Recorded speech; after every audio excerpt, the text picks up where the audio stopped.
I would love to know if there's a heaven or if there's a paradise or whatever, that I'm going there because of how I live my life. But that's not why I'm living this way. I'm living this way because I believe in this earth, we have one shot and it goes by really fast. And if you're not pursuing the life you want and living, more importantly, the way you want, if you're not living your values, if you're not living in a way that's aligned with your best self, and you don't even know what that looks like because you haven't taken the time to define what is my best self look like, you're missing the boat. Because the joy that comes from growth and from conquering your vices and your bad habits and from climbing and becoming the best in your career that you can, to going on to new opportunities and entering the unknown, like life is an adventure.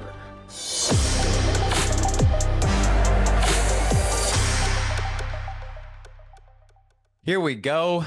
Ladies and gentlemen, welcome back to another episode of the Seeds of Success podcast. Today we have a very special guest on the show. This one's special to me. Ian, I first learned about you, your business, your course, your content, everything about 3 years ago. And we've come full circle here because for those tuning in, we have Ian Koniak on the show, and I don't even know where to start with the resume. I mean, 20 plus years in sales, number one rep at Salesforce, and took a lot of grit to get to that. There's an incredible comeback and origin story that is at the core of your life and who you are. You are now an entrepreneur running your own business, helping other individuals achieve their maximum in, their own personal lives, their professional lives, software sales experts, but also just individuals as a whole. And so with that, Ian, I want to go ahead and just welcome you to the show and appreciate you coming on. Thanks, buddy. And you did it yourself. I reached out to come on because I saw your story with Dan Martell. I'm like, this guy's going places. So I'm happy to contribute and share whatever I can to help your audience. Well, I appreciate that, especially because you have shared a stage with him, essentially at Right. one of your recent events. Yeah. So yeah, I did the business mastery and he did one of it too in the studio. I was remote, but that was a big dream for him. And they called me up to come on. I was like, I thought of Dan too. And then I saw your stuff. So yep. it's kind of cool to be connected in that sense. Well, Ian, appreciate you taking some time to speak with the audience today. And we have some exciting topics to talk about, right? We're going to talk about, all things personal development, professional development. I would imagine we get into mindset, habits, right? How to ultimately be the very best version of yourself in all areas of life. Before we dive in, maybe if you just want to give a quick intro to the audience in your own words, I think it would be powerful to hear from you. Well, I'll drop into what has been coming up recently in this year, especially versus my resume, which I think you did plenty of good to talk about. But what I'm really focused on right now is helping everybody. Mostly men are in my group, but we have women too that are crushing it. But helping people live the lives of their dreams by becoming the person they always knew they were meant to become.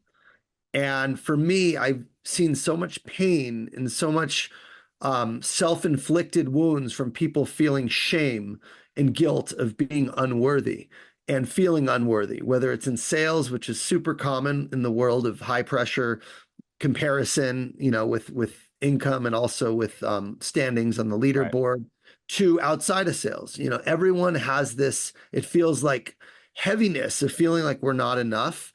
And either they're in denial of some sort or they're facing it and shit comes up, whether it's addiction or whether it's anxiety or whether it's temper. And really what I do is I work with people to help them identify the roots of where this comes from and why they don't feel like they're enough, and live a life that gives them joy and pride, where they can sleep well at night, knowing they're doing all they can to become the best versions of themselves. And in going through that process, I've seen some incredible transformations with my clients and with my own life as well. And it really does bring joy to my heart to see people feeling good about themselves, not from what they're accomplishing, but for who they're being and how they're showing up every day. And I appreciate you sharing that, because ultimately you started essentially helping software sales reps, right? Is kind of where it started. And now it's transitioned to helping the individual tap into who they ultimately do want to become deep down and helping them uncover, kind of that vision for their lives. Right. Like, How did this transition happen for you? And why are you so excited and passionate about it now? It's a great question. So I've always been very money motivated throughout my sales career. That's how Right. I got to number one. I wanted to be very wealthy. I come from a background where unfortunately I didn't have that growing up. And I saw, it's sad, but my dad did not provide for our family. It was Mhm. always my mom, and she had to take care of us. She worked multiple jobs, and my dad would bounce checks. And Oh, wow. he ended up, dying when I was only 20. And while he did have a lot of great qualities, he was very loving and compassionate. He always struggled financially. He lost his business, big stacks of IRS bills unpaid. And I just remember thinking to myself from an early age, like, I don't want to be that. I want to Right. provide for my family. I don't want that financial hardship. So that was kind of the origin of my sales journey. As I got into sales because it offered an unlimited earning potential and other businesses did not. Originally, I was a teacher and it just didn't pay very well. So I pivoted to sales. Um, and, I spent most of my life chasing money. And I ended up getting to number one after, missing quota 3 years in a row. I got to number one at Salesforce when I did some massive shifts in how I showed up and how I sold. And I was so passionate about those shifts that I realized I need to teach this. I need to teach people the secret of how to sell in a way that is the opposite of what everyone else teaches. And that was what I started training people at Salesforce. I called it an inward to outward selling approach. Really, most sellers are focused on themselves, their commission, their money. And I was doing that, and it served me until I got to enterprise, where I actually missed quota 3 years in a row. And then I invested in a coach, I joined a mastermind, and I ended up changing how I sold to be outward focused, meaning my success was going to be a direct reflection of making my customers successful. And that became my focus, is really understand what success looks like to them and how they can succeed. And in doing that, I crushed it my last 4 years of Salesforce. Okay.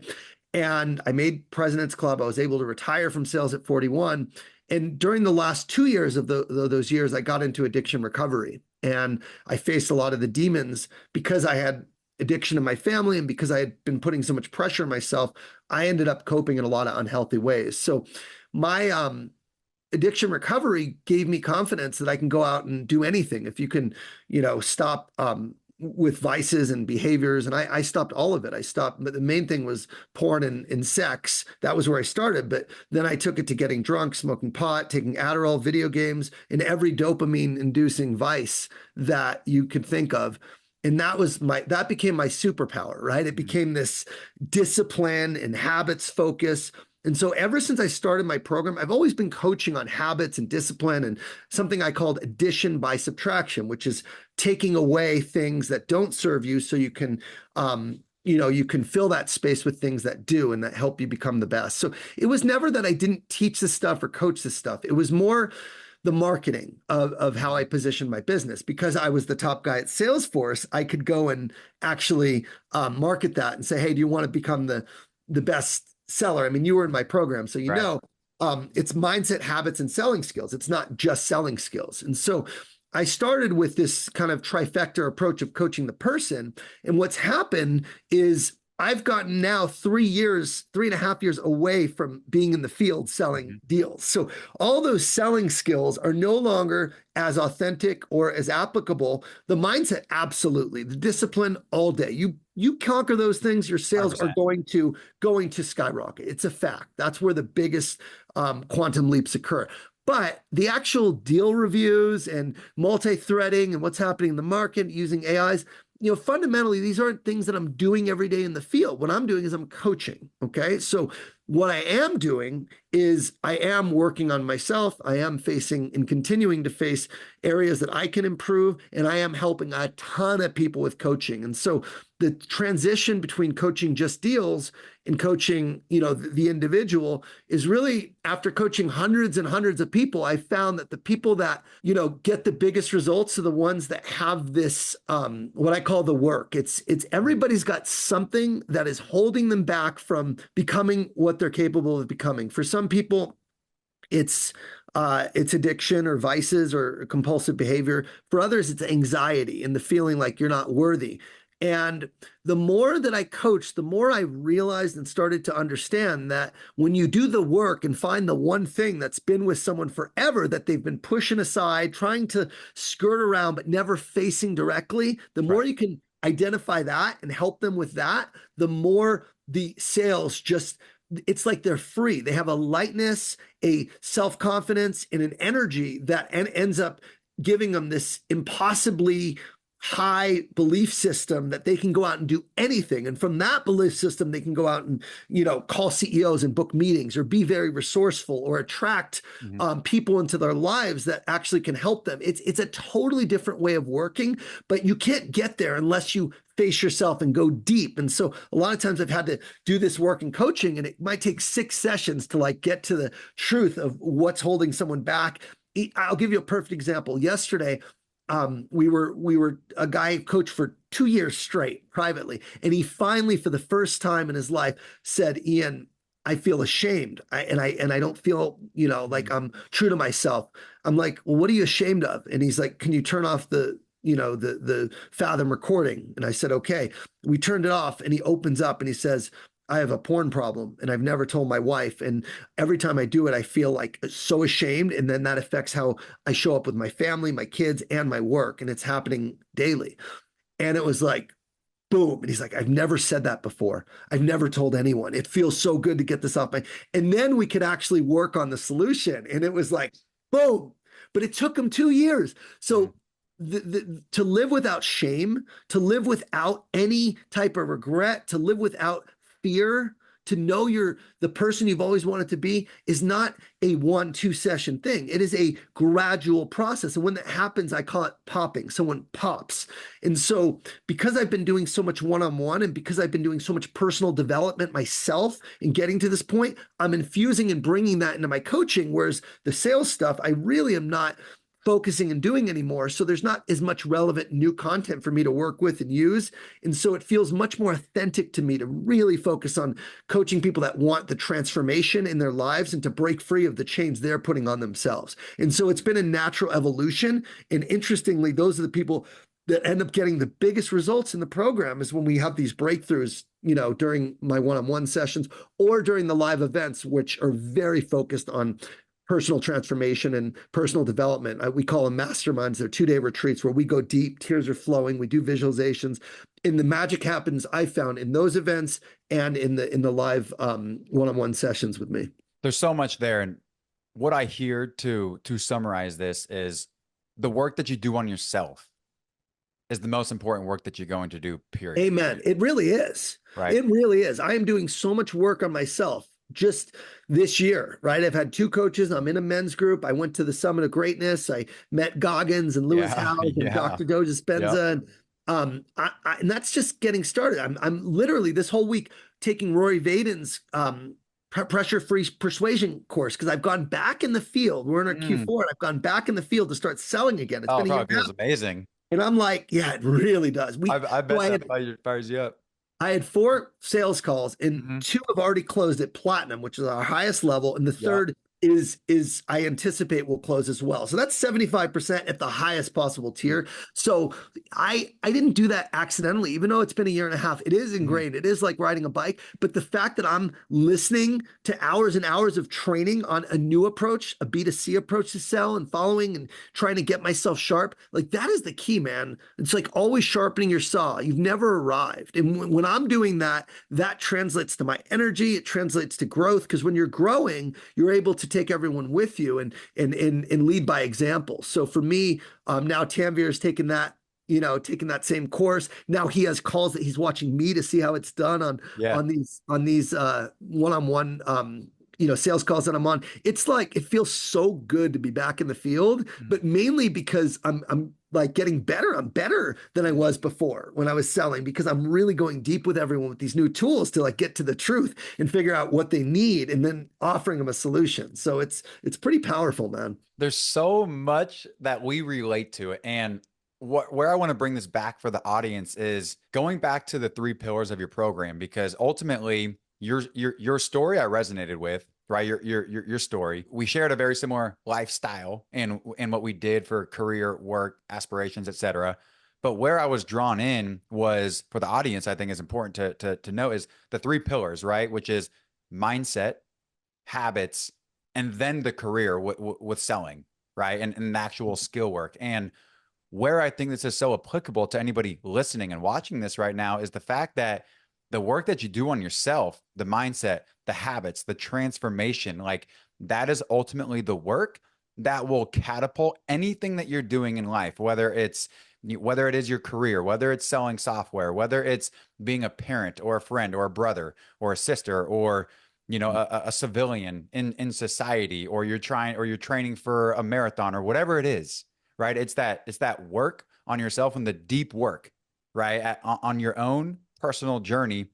That is the hardest and most important work, because that is Uh, going back to your point, like that's getting back to the core of who you are, and providing space And for you. very, very, very few Yeah. people do Yeah. this work. I mean, I'd say maybe 5% of people are Well, in it's scary. the, It's hard. yeah, It's people are uncomfortable. in the rat race. They're in the, I go to work, I have my family, I watch my sports, I go to work, I repeat, kids get older, hopefully retire, like save money. Like it's not the way life can be lived if you're living a life of continuous growth and setting your goals to be um that of living like in my opinion we and I really believe this we could die at any moment, right? Mhm. And if we've been gifted uh gifts, right, whether it's charisma, whether it's resilience, whether it's parents I that see.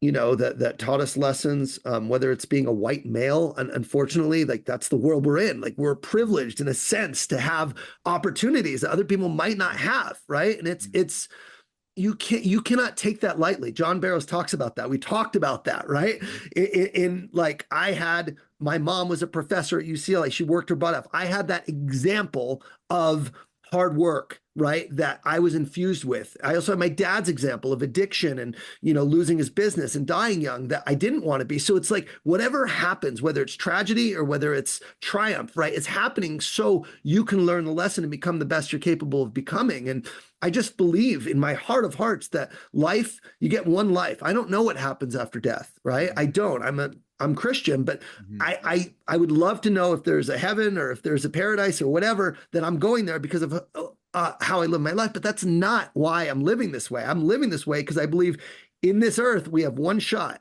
and it goes by really fast. And if you're Mhm. not pursuing the Mhm. life you want and living, more importantly, the Mhm. way you want, if you're not living your values, if you're not living in a way that's aligned with your best self, and you don't even know what that looks like because you haven't taken the time to define what is my best self look like, you're missing the boat. Because the joy that comes from growth and from conquering your vices and your bad habits and from climbing and becoming the best in your career that you can, to going on to new opportunities and entering the unknown, like life is an adventure, right? Mhm. And I certainly, for my personality type and for my goals and dreams, I don't want to sit on the sidelines and have life happen to me. I want life to be for me. So everything that happens to me, I believe, is part of God's divine design and Mhm. fundamentally is happening for a reason. And it's usually to redirect you where you're meant to go. And when you live it that way, it's like so refreshing. It's so easy, and It's nothing is easy, by right? chance. It's easy because it flows, right? And it's authentic and it's That's right. genuine to who you are. And I Yes. just, gosh, like this in this conversation, I just feel called to, like, for anybody listening that is like thinking about something that you haven't addressed, right? And tackling that head on. Like, I just want to encourage somebody who's listening to this, like, whatever you're scared of, whatever you haven't addressed, whatever you haven't talked about with your significant other or yourself, right? Kind of like your client, you were just alluding to, right? Turning off to mention something that he's been sitting there and living in shame and Mhm. guilt for over 2 years, right? There is so much power in getting something out of your own head and into the universe, whether that's writing it down or sharing it with somebody in confidence, but just putting it out there. It literally takes this idea that we think is so overwhelming, and it just belittles this thing, and then it's out there. And like, just like, I know, right? We've both been in our own programs of recovery, like the 12 steps of Alcoholics Anonymous, which I've gone through, right? Step 4 and step 5 were the scariest things I've ever Yeah. done in my entire life. I said things to an individual that I always said I would take to the grave until the day I heard those are the things that will take you to the grave. No. And then I remember just bawling my eyes out. But like, Ian, what I can tell you, as I'm sure you can relate, is like the scarier, the harder those conversations were to say, the more rewarding and fulfillment there was in the Mhm. liberation of you and as an individual, right? The more freedom Yeah. you experience. It's Crazy. interesting because your greatest source of shame is also your greatest superpower when you face it. Mm, And I've talked a lot about this, but my addiction was very taboo, right? People don't talk about sex, but it's something a lot of men struggle with in secret, right? They genuinely, and it's bad. It's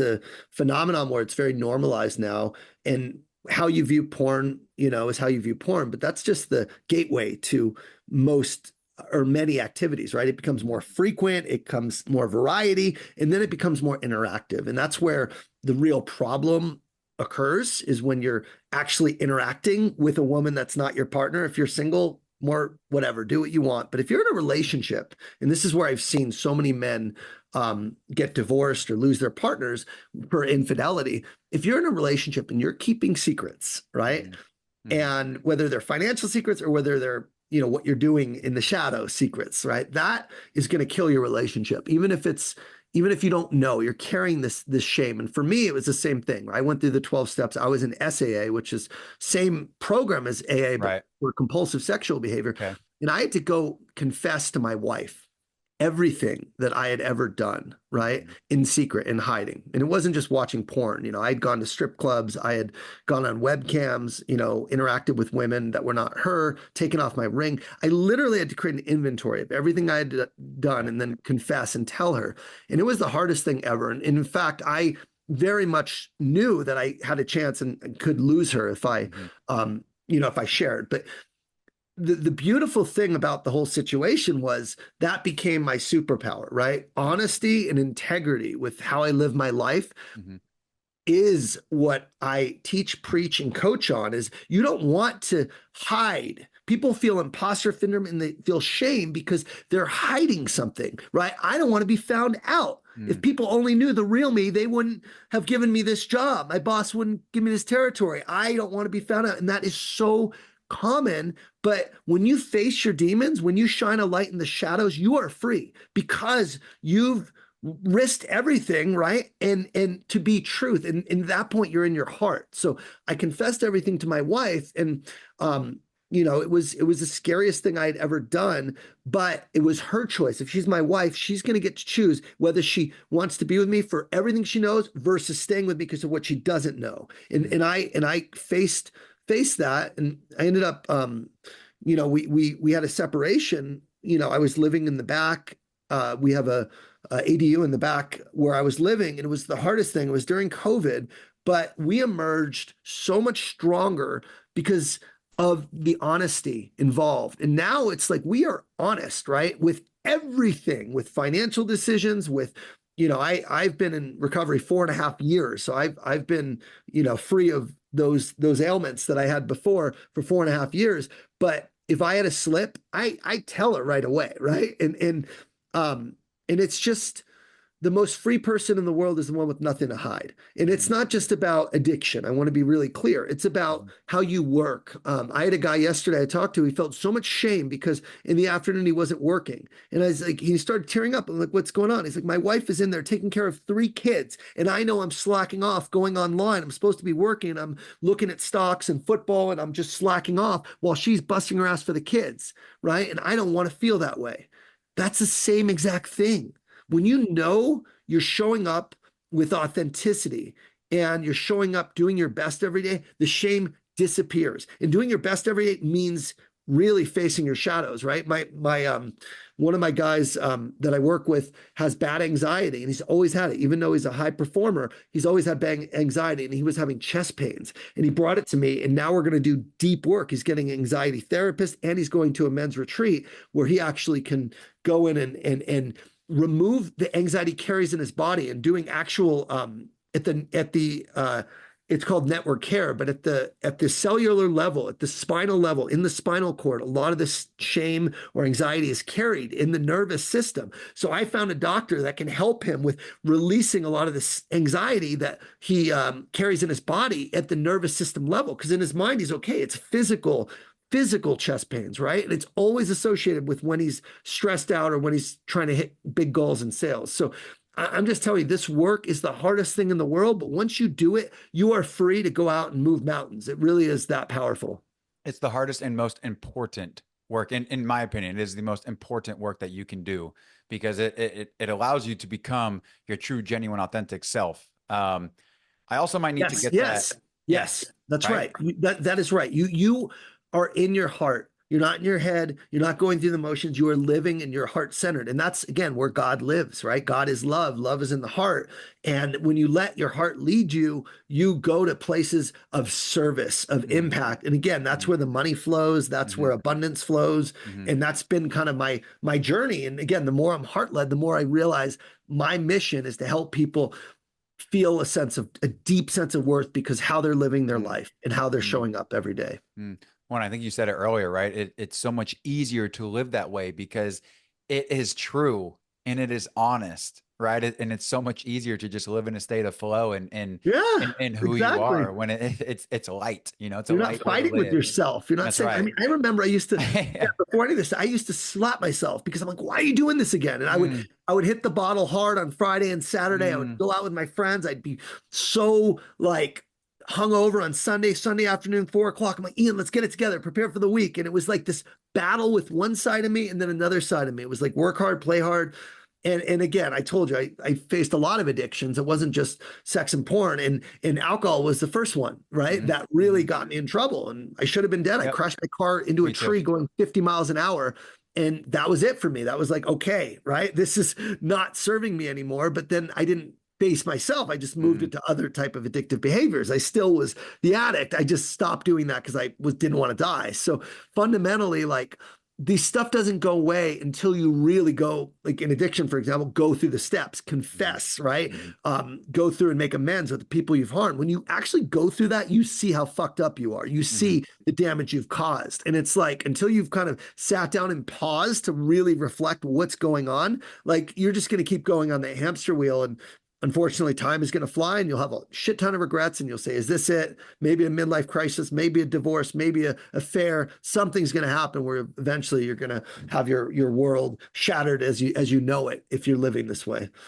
Well, and to your earlier point, right? For those listening that are, question your calling, question purpose, question mission, right? Like what you talked about earlier, Ian, was you're able to use these experiences. You're able to use this deep work and this hard work to go through it yourself in order to then help other individuals that are going through it, right? Like, it's Dan Martell who talks about if you're looking for a purpose, lean into your pain, right? If you're Mhm. looking for your message, lean into your mess, right? It's those sorts of experiences that we go through as individuals that allow us to vulnerably connect with other individuals that are inevitably going to go through the exact same things, right? And Yeah, so, right. it's like a similar story for me. It was 7 years ago, Thanksgiving, where, you know, DUI, arrested, woke up in jail on Thanksgiving. Dad had to come and pick me up out of jail on Thanksgiving. And I'm like, dude, what are we doing? And so so I was 7 months sober after that.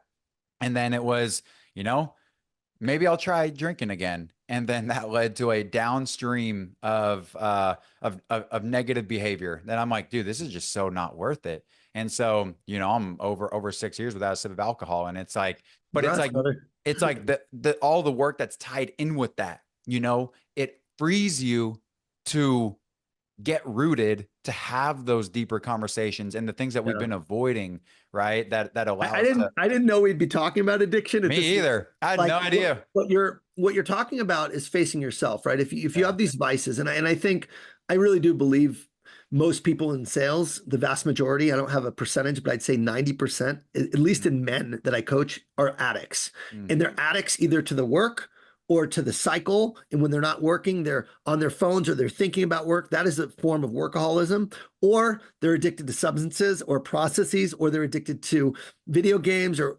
something. It's like the work hard and then escape. Work hard. That is an addict, right? Maybe it's a high functioning addict, but it's still an addict. And the reason that it's so hard and people don't even know is because they are in this cycle of just dopamine through work and then outside, and then they're crashing and then repeating. But when you stop and when you remove all those things, and there's always one main thing. For you, it was alcohol. For me, it was compulsive sexual behavior and porn. But when you remove that thing, you are forced to sit with yourself. That is the work you're talking about. It's not being able to go to that forces you to feel your feelings. And that's when everything comes up that makes you want to go to escape in the first place. And so that's the best part about removing something. Again, I call it addition by subtraction. When you're removing something, it forces you to sit with yourself. So even myself, I removed the news app from my phone recently. I removed Lumosity, which is just like a brain game I was doing with my son. I'm like, I don't need this stuff. It's like I need to be able to sit with myself and not escape and just have these escape hatchets. And so it's a constant kind of like a check-in of like, what is the thing now that doesn't serve me anymore, and let's move it. And so, yeah, it's that's the cool thing about growing is you start with one thing and then you realize when you're sitting with yourself, there's a lot more. And then you peel back the onion and you're like, whoa. So the process is,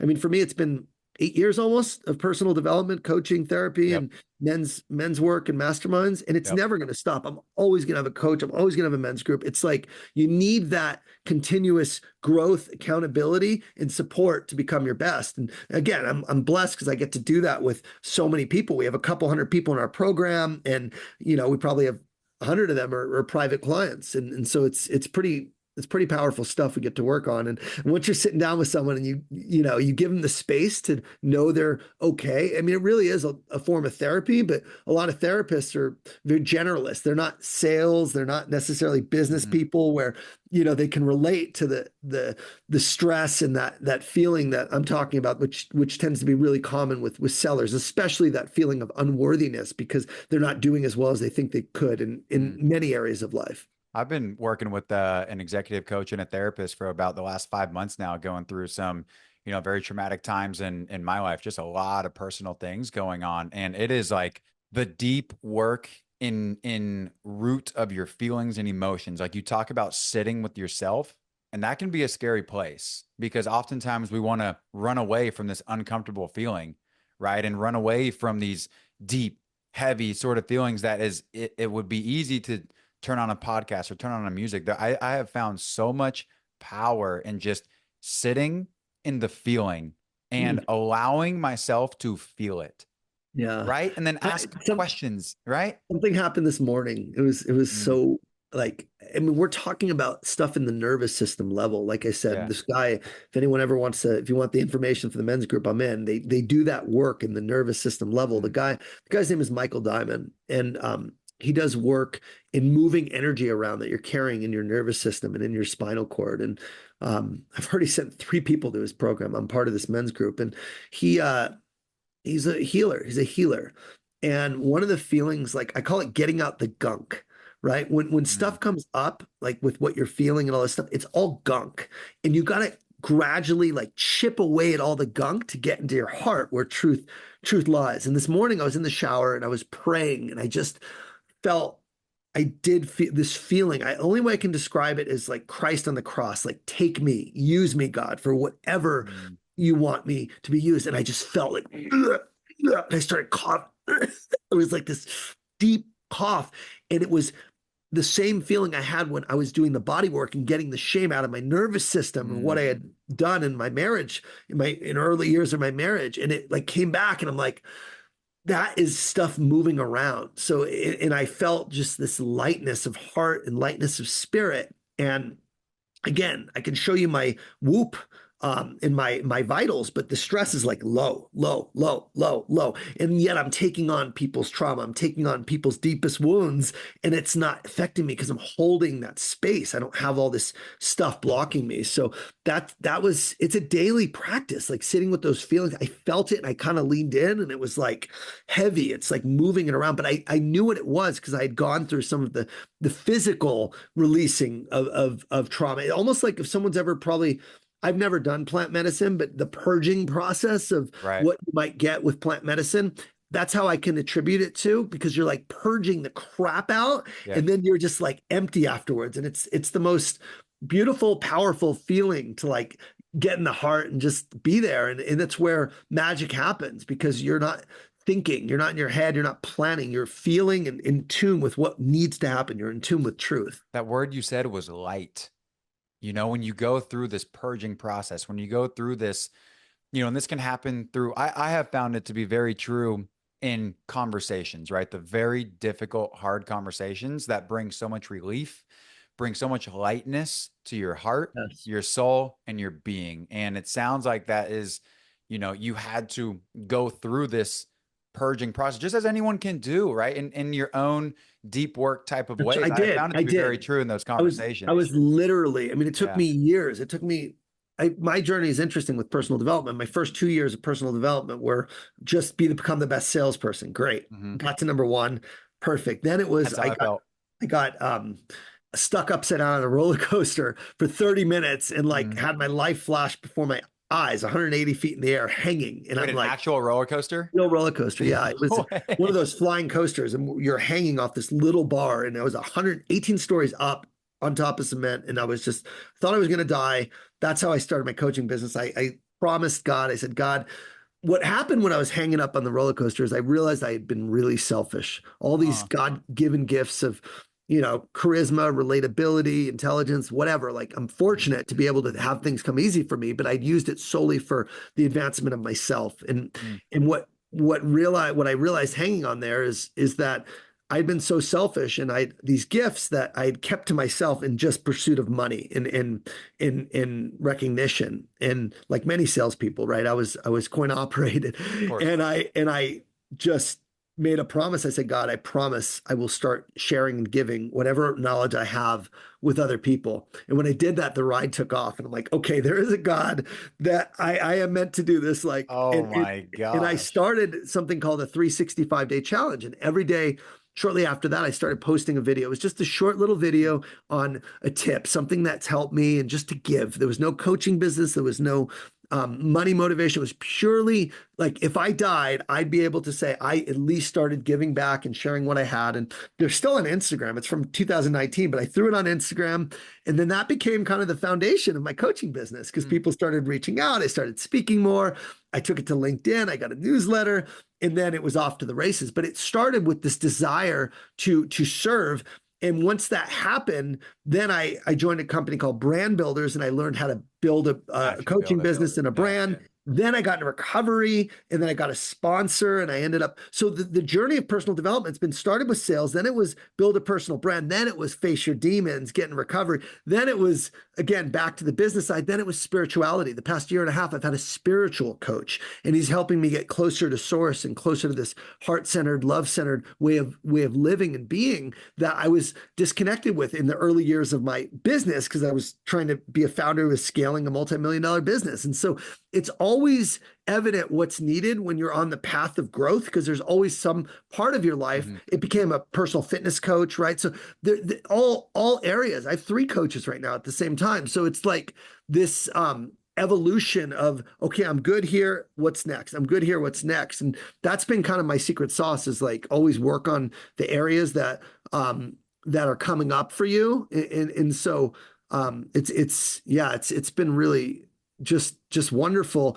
And it just was recently that the shame was released physically. I didn't realize I was carrying it, but what I realized is, I stopped doing the behaviors that I was ashamed about, but I never really processed the shame that I carried for 40 years of living this way and being an addict. And we got on this it's like a massage table, but he does this energy work where he moves the energy almost like chiropractic. He'll hit little points in your nervous systems and find where stuff is stored and move it. And my body just like started shaking full on. And then I started uncontrollably weeping. And I didn't just see my wife in her image of crying and feeling pain for what I have caused. I saw all the women who I had hurt by objectifying them.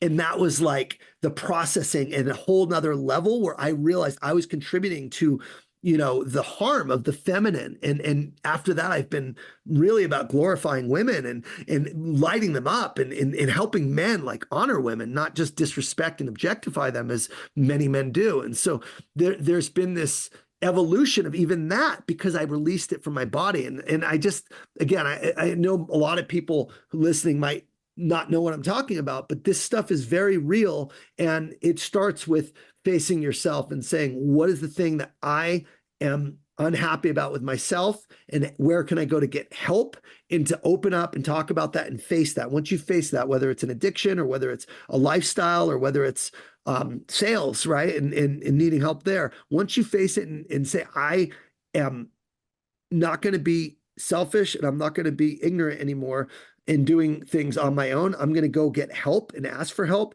That's when the magic happens, right? It doesn't always, God's timing is exactly the way it's meant to be. And my timing for recovery came a couple of years after, 3 years actually, to be exact, after I started with the sales coaching and the business coaching, because that was the time it needed. I couldn't be the version God wanted me to if I still had this thing that I was hiding in the shadows. But I wasn't ready in the beginning. It was just, let's do sales, let's do it better. Right. So it's more about working on yourself as your life mission to always get better in the areas that are coming up as you have the awareness to make them come up. So again, spiritual coach, I never would have hired a spiritual coach 7 years ago. I'm like, what is that? What is that? Some Indian, Buddhist that's sitting, like you see people like in the tech companies, they have a guru, right? And Gabe Ganesh was at Salesforce, right? And for Benioff and for other people, you see it with that show Silicon Valley, right? Where the guy is this guru. It's not that at all. It's about getting in touch with spirit inside of you that is the light that you can shine for other people. So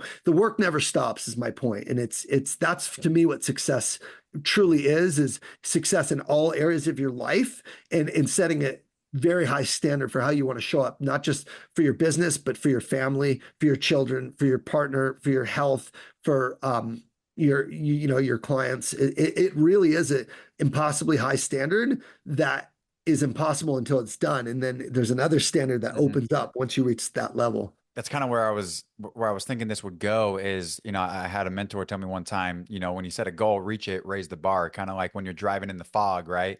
That's And right. your headlights can only see as far as the road in front of you, but you drive, you get to that next checkpoint, the road opens up, you get a little bit further. And one thing I wanted to um fall back to is you just mentioned that the work never ends. Mhm. And for some people listening to that, that can be a scary thing, right? That can be like a negative association, like, oh my God, like this work is never going to end. That sounds overwhelming. But the thing is, it's exciting because in the work is you becoming the individual that you want to become and that you have this vision of becoming, and your life becomes that much more exciting with this work that does get done, and your relationships become that much more rewarding, and your life becomes that much more full. So it's like this exciting, powerful work that when you just open the door a little bit, as my therapist and I, we've been working on this concept of just like cracking the door open, kind of like what you said, Ian, shine the light a little bit, things become a little less Yeah. scary. There's a Yeah. little bit more lightness that comes into your life, into your heart, into your soul, right? And Mhm. then that continues to show you other aspects of this world. Like you wouldn't, 7 years ago, you wouldn't have been ready for this type of healing, right? But you have to have been where you were to get to where you are. And you have to have gone through those Right. necessary steps to even, be open to these sorts of ideas. So just starting where you are and taking that very best next step is like what somebody can tangibly do today. Yeah, it's like you're blind. Most of my life, I was blind, right? I was just going as I know. I was going at the speed I knew and doing my best. Mm-hmm. And it usually takes someone getting to a rock bottom. That's been my experience. Um, Right. to make a change. And I'm not just Right. talking about addiction. I'm talking about in their career, right? Where Yep. maybe they were fired 3 or 4 times, or maybe in my case, I missed quota 3 years in a row. People are inherently stubborn, and there's so much information. You think you can just watch a video or listen to a podcast and do it. You have to That's do. not how You it have to do. works. You have to apply. It's not the Right. information and not knowing what to do. It's not enough. You have to apply Hmm. it every day. And so Hmm. again, it might be scary, but it's actually beautiful, because when I say the work never stops, like what I'm talking about is, I'll just use spirituality, right? For Hmm. me, it's I'm getting baptized next month, and Congratulations. it's a big thank you. That's a big thing. It's a big thing for me, right? Yeah. It's a rebirth, it's spiritual rebirth. And even though Mm. I've been living this way for the better part of 5 years since I've gotten to recovery, this is symbolic of what does that mean to live in God's image and to live and model my life after Christ, and in how I treat people, and my my honesty, my humility, my service to others, my charity, right? There's a standard there. And that's taken me 7.5 years. So it's like, there's always another level. And then, okay, if you retire, what about, are you really retiring? What are you going to do then? Are you going to write a book? Are you going to, Mm. serve on nonprofits? Like, you're not just sitting around. What are you going to do? Just golf? Like, yeah, you can get better at your golf game. That's fine if you like golf. But for me, it's about like having things that it's all about the moment. I want to just preface this. It's not about doing everything at once. It's about doing one thing at a time really well until you've gotten to the point where you feel not just competent, but you feel like you've got it, and you're done growing. And when Mm. that happens, then it's the next thing. So take sales, for example. I was making 750K a year as a top performer at Salesforce. And everyone's like, don't go into coaching. You crazy. Coaches make 100K a year. And I'm like, that's not why I'm doing it. Right. I'm doing it because I want to grow and I feel called to You had to serve. listen to you. Yeah, that's You right. had to listen So to you. I took this leap, and Hmm. my first year of coaching, I made 1.5 million. So that was my first full year, Mm. and it was like, okay. And I was without a team, without anyone. It was just me delivering. And then it was like, okay, this business is good, but it's not what I want. I'm running ragged. I'm exhausted. So I Hmm. closed my B2B division. I closed the advisory division, and I just focused on untap your sales potential. I launched that. And then the next year Got it it. did 2.5, right? So Mm. it's literally like this constant iteration of what you're doing and doing it better, and being like, that's the growth mindset. You apply it to your business. You're so attuned when you're working with yourself on what you need to do in your business too. And it's like this authentic version of you showing up in all areas. And it's extremely powerful. It's not just like work is here and my business is here, and then this other personal side is elsewhere. No, the personal side actually is what enables you to crush your business, because I people 100% agree. People don't have business problems. They have personal That's right. problems that show up in their business results. That's what That's right. happened. Yeah, that's right. I mean, it's funny. Like even over these last, 5 months, things have gone very well at work, and sales is funny, and I'm sure other professions are similar. It's like you get results, but not in the ways that you necessarily plan or think that you will. You like work this deal and you think it's going to pan out, and it falls through, but then something falls in your lap some other way. But Yeah. what I believe is that the work that you do on yourself shows up in results that you would have never imagined, right? Like you are Mhm. going to transform as an individual. Yes, you're also like, I just fully believe, man, like I I believe that I get even more results at work because of the work that I do on myself. And I Yeah. full heartedly agree with that, because I think that I also then become a more valuable individual to the world. And I think that when we can be a better service to the world, we also are rewarded in those ways. And it's not that you are sitting there like doing that work to expect it, but sorry, go ahead. Yeah, you're giving me two pointers, which I want to double down on. So the Yeah. first is when you're showing up your best every day, when you're putting your all into doing the right things, you never get it from where you think you will, but you always get it in the end. Hmm. Okay. Hmm. And it's one of the laws of the universe that's just I've seen over and over And again. then you smile and laugh. Yeah, and you're like, wow, a bluebird came, even though this giant deal that I thought I was going to win, I Yeah. lost. This came out of nowhere, and it was triple the Hmm. size, Yeah. right? Does that resonate? So Yeah. fundamentally, it's like you get noticed when you're working hard. You get Hmm. opportunities. Opportunities come to you. You attract new people. It's just the way it works. It's never where you think it's going to come from. I lost my biggest deal right after I missed quota 3 years and I got into personal development. I lost a million and a half deal. And I was like, wow, I've done everything. What's going Hmm. on? And I kept, even in that dark moment, I kept going and I stayed the course. And then I found my biggest deal of my career, which was 8 figures. And that got me to number one. So I've seen this thing play out. I call it the valley of despair. You can't say you're in the valley of despair unless you're doing your all every day for a long time. That's what you can't say, oh, it just keeps hitting. I'm in despair. No, you actually have to be working hard and not seeing the light. And that's when those things come to you. That was the Hmm. first thing. The second Hmm. thing is the work that you need to do will always be apparent. Um, in in in in those modes when you're working your hardest, when you're showing up your best. So I'll give you one example right now.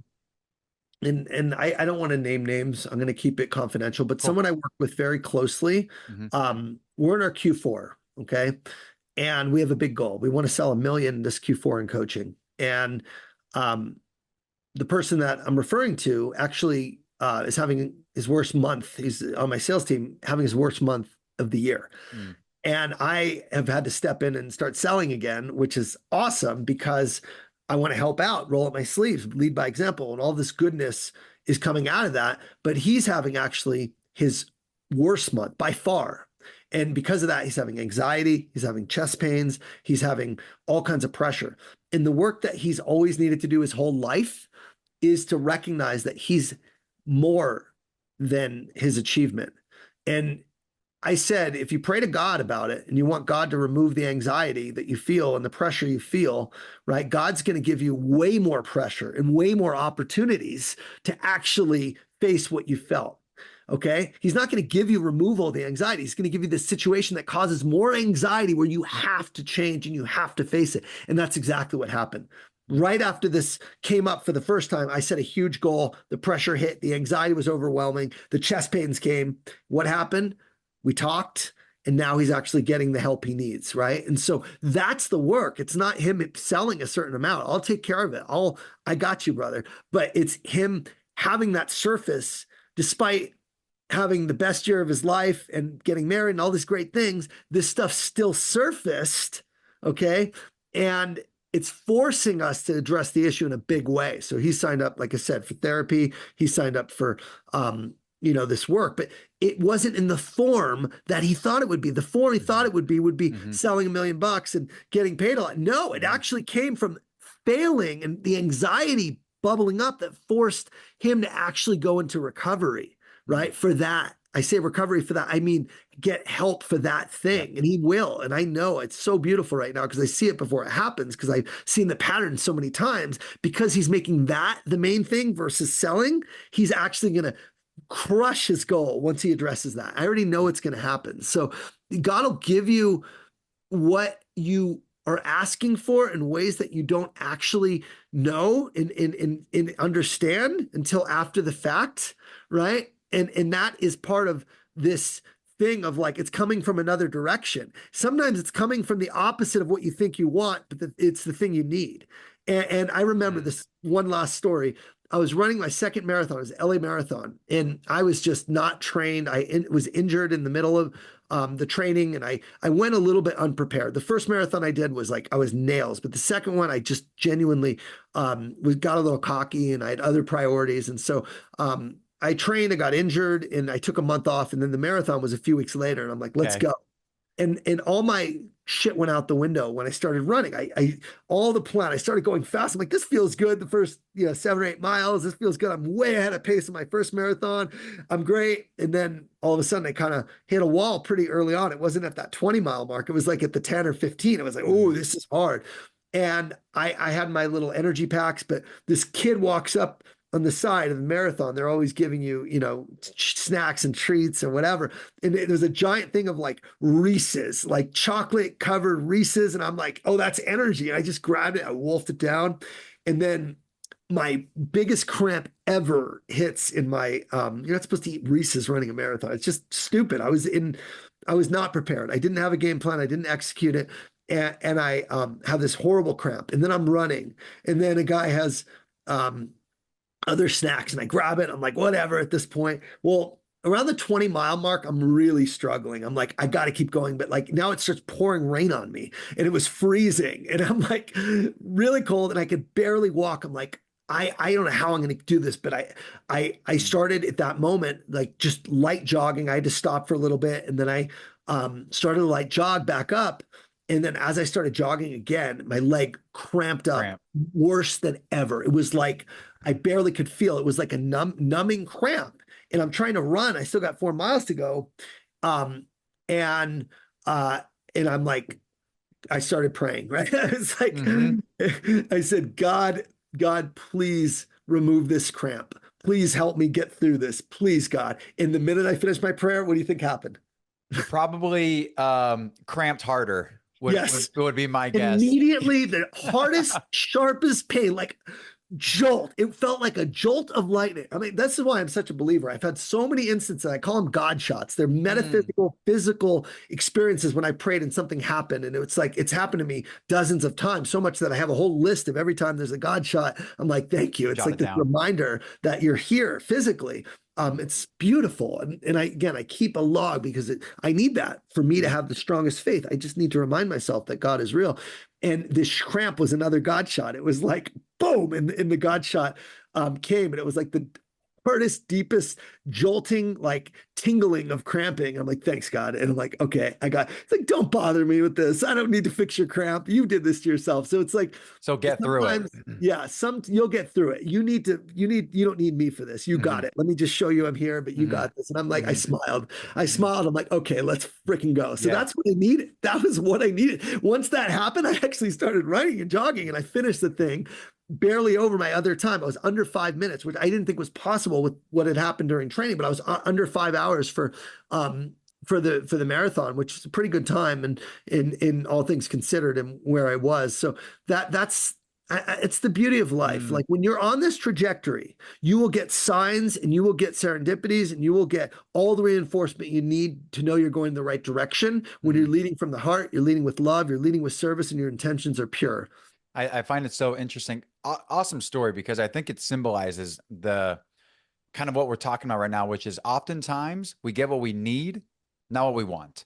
Mhm. Right. And and I definitely have experienced this as well. Even these last 5 months, I think I shared with you the other day, I got this like insane lower back pain going on. So I wrote down this Michael Diamond healer immediately with you, Yes, right? Because it's like yes. I've learned more about the spine and spinal fluids and the spinal cord and everything that they're like I know every which way it moves and interacts and it is just like I got CAT scans, X-rays, MRIs, all the things. I sat down next to this neurosurgeon and this spine specialist the other day, perfectly healthy spine.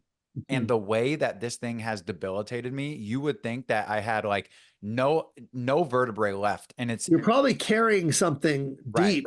So carrying some right. trauma, carrying some shame, carrying something that needs to be moved around. And that's the work he does, honestly. That's the network chiropractic. It's a different kind of chiropractic work, but it's very powerful. And my woman, it was interesting. My developer, my designer told me something similar. She had these Hmm. pulsing migraines, like pulsing, and she had them her whole life.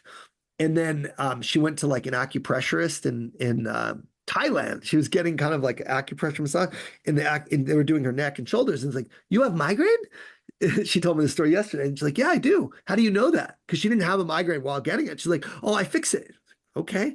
And she literally pushed down in a couple areas, and this woman started bawling uncontrollably in the middle of the acupressure session and just released it. And she said, I've never had migraines since. And it's like the stuff is stored, So not at the level where you can see it with an x-ray, but at the nervous system level. correct. I definitely think there's a lot of wisdom and power to Hmm. that. And I'm a Hmm. believer because I Hmm. released a lot of shame last time. And it's like, it's beautiful, man. It's the healing is the most beautiful thing in the world. When someone heals all the trauma and all the wounds that their parents inflicted, not intentionally, but their childhood. There's another thing is like whatever you're dealing with, right? We're talking a lot about shame. We're talking a lot about not being the person you want to be. Whatever you're dealing with, I will tell you 4 words. It's not your fault. Okay. The way you are, you've done your best to live in a way that you're doing your best to cope and do the best with what you have, right? And that's the amazing thing is when you go back and you trace the sources of your addiction or your shame or your imposter syndrome or your anxiety to like your childhood or when you were exposed to stuff or how your parents raised you, it gives so much clarity to like why you are the way you are. And that allows for grace to say, hey, it isn't my fault. This is something. Now, if you hold those stories and don't do anything about it, once you know, then it becomes your fault because you're proliferating that story and protecting it and not doing something. But if you identify it, that there's a lot of release there to know like that a lot of what we struggle with is stuff that genuinely was a result of our childhood and how we're raised. And it almost always is like when I go back and do the work with people of like, what are you dealing with? It always traces back to something, with their family and their upbringing. Mm. It's very interesting.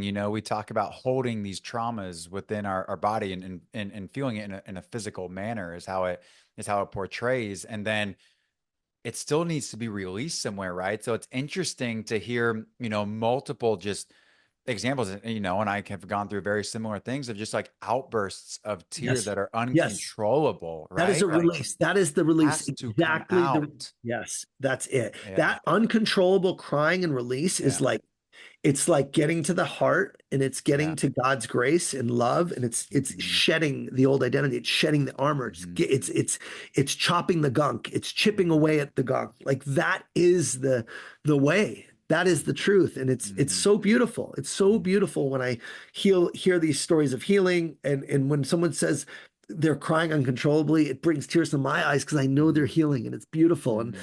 I hope to be a safe space for men and women to be able to express where their shame lives or why they feel like they're unworthy and to go deep and realize like, you know what? You got this and you're loved and you are enough. And once people begin to realize that and see that, that's when again you're able to move mountains and go take bets and take risks and Hmm. go do the unthinkable, right? It takes what it takes, right? All the it's all the work and yeah, no, it's in my mind, again, I know we were going to talk about success, but my definition of This is success, success. yeah, my definition of success is the peace of mind that comes from knowing you've done your best to Hmm. become the best you're capable of becoming in all areas of life that are important to you. And that comes from John Wooden, but I add in all areas because most people think success, financial career. But if you're successful at work, but you're actually not present with your kids, or you're mean to your spouse or your children, or you're struggling in secret with addiction, you're not successful. I have had two people close to me die very young that were very successful. My old boss at Salesforce, who had a stroke, and my cousin Adam, who died at 47. He was a Wall Street stockbroker, and both were so stressed that their heart stopped, and they both had addictive tendencies. And it's just like you're dead at 47 and left your family and your children gone. Like that's failure. That's failure. In that sense, like success is living a long, prolific, healthy life and living it with joy, not being Hmm. so stressed because Hmm. you're making work your God and trying to put all your energy there. And I just think we got it all wrong right now. I think our Hmm. society is headed for a disaster, and it already is Hmm. showing up with Hmm. some of what you see with suicides and addiction and all kinds of like people don't even know how to talk to each other right now, because they're Real so thing. glued to their phones. You go to a restaurant and it's like, if I can be a light for other people to start living, the life they want and being the person they want, like my work is complete. I don't need to be the number one guy on the Instagram or be the man like other people who might, want Hmm. the spotlight. I just don't care. It's the Hmm. work I do one-on-one that creates ripples in the communities of the clients that I touch. So I just like I said, I'm super grateful and happy to have this conversation because people need to hear it. And it's a language Yeah. that very, very few people speak. I can get here and talk about what it takes to succeed in sales, but this work, if someone This goes and is. gets help, if someone goes and says, you know what, I'm not happy with this one area of my life and I want to change it, and looks up people who can help them or starts to talk about it and open up, Hmm. like my Hmm. our both of our jobs now Hmm. for life will have been made a difference in one Hmm. person's life. So that's why I talk about this. That's why, Hmm. or back to your original question, this has been the shift that I gradually made from sales training, is because this is where I've seen the most fulfillment and joy in myself and in my clients. I forgot that was the first question. That was quite the dialogue for one question. What else, dude? I can stick with you if you want to go any more, anything to cover. I'm happy to go as long as we need. Well, I think that just, ultimately, going back to why I first resonated with what you were teaching and talking about is because what I value as an individual is a holistically well-rounded life, right? And I think that attains to, mine and your and for the audience listening, definitions of success, right? And I think that at the end of the day, for those looking for success in their career, for those looking for success in finances, in relationships, like doing the deep hard work is going to ultimately allow you to it just has that reciprocating effect. Like the ripple effect, right? That leads into all other areas of your life. So And the deep work means bringing in experts. It yeah, means like with my addiction, it it was I had a therapist specifically for certified sex addiction therapist. yep. My wife had therapists for betrayal trauma, right? The person that I'm coaching and helping is getting an anxiety therapist. It's like you Mhm. really want to get specialized with the thing Mhm. that you struggle with and get the help that you need. I have a financial advisor. I have a fitness coach specializing in calisthenics based on the goals I want, Mhm. right? There's a spiritual coach. Like there's so much help and so much resources, but it starts with humility that someone can say, on my own, I'm not happy. Yes, I'm a coach. Of course, I want more people to get coaches, but fundamentally, I want more people to actually invest in themselves because that's where the magic happens is when you put your money where your Mhm. mouth is. Because Mhm. most people watching videos or listening to podcasts, they're not going to make the changes need or do the deep work. They're going to say, oh, that sounds good. And then they move on, right? They don't really like it's having another person with you and guiding you through the journey who's been where you are Who's today. been That there? that's where the power is. That's where the magic happens. It just like when you think about it, conceptually, it doesn't make sense trying to figure it out on your own. But that's what most people Like do. That's what why? most people do. Yeah, yeah. Literally. Like there's a sense of pride, I think that comes with that. Like myself included, back in the day, wanting to just figure things out on my own. But ultimately, I'm sitting here thinking like I have always been learning from somebody who's been there, right? Whether it was the first time I ever picked up the phone to make a cold call, right? I had the woman, Susie Nelson, who gave me the opportunity to do it and talked me through exactly what to do when I picked up the phone. It was, when I got into AA, it was I had a sponsor that had been through Right. the steps, that And had been through, you had peers right, that, you talk to, you had meetings and all, what do right, they say? Work the steps, work the program. right. Just that, it's that And, simple. This is not and rocket science. It's there's worked the for everyone before. guidance, there's the steps, and then there's the execution, you actually doing the Right. thing too, right? Right. And then Right. it's like, you get into, for me, like the professional world. And then it was, I hired a coach for the first time, and that was scary, right? That was a big financial commitment, one bigger than one I've ever made. And then I ended up getting my own client from that coaching experience that Mm. paid 3x of what I initially paid for that. I joined your coaching program, and I made back my money in my first month from a deal Beautiful. that I closed. You're up at the near the top of my referral. So I got your picture up there and and you were Yeah, in the silver program, which was awesome, right? right. Because it's like I always get worried about the silver program because our renewals at the gold program where it's one-on-one are like 80%. The silver Mm. is like 20%, right? Because Well, it people are comes like, down no, to what are you doing with it, right? Are you showing that's up right. to the Wednesday meetings? Are you actually digging into the curriculum? Are you like anytime I had a question, I go straight into the course and say, all right, Mhm. well, what's the expert saying?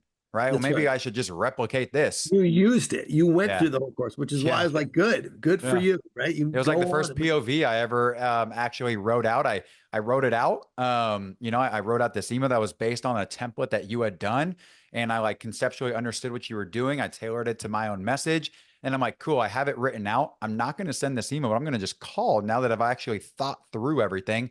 Let me see if Mhm. I can get this guy. And sure enough, he answered the phone, and I'm like, no shit. This I've been working this deal for months, and it was like the champion was getting nowhere. I felt like I was out resourced with everyone else that, point of contacts within the deal.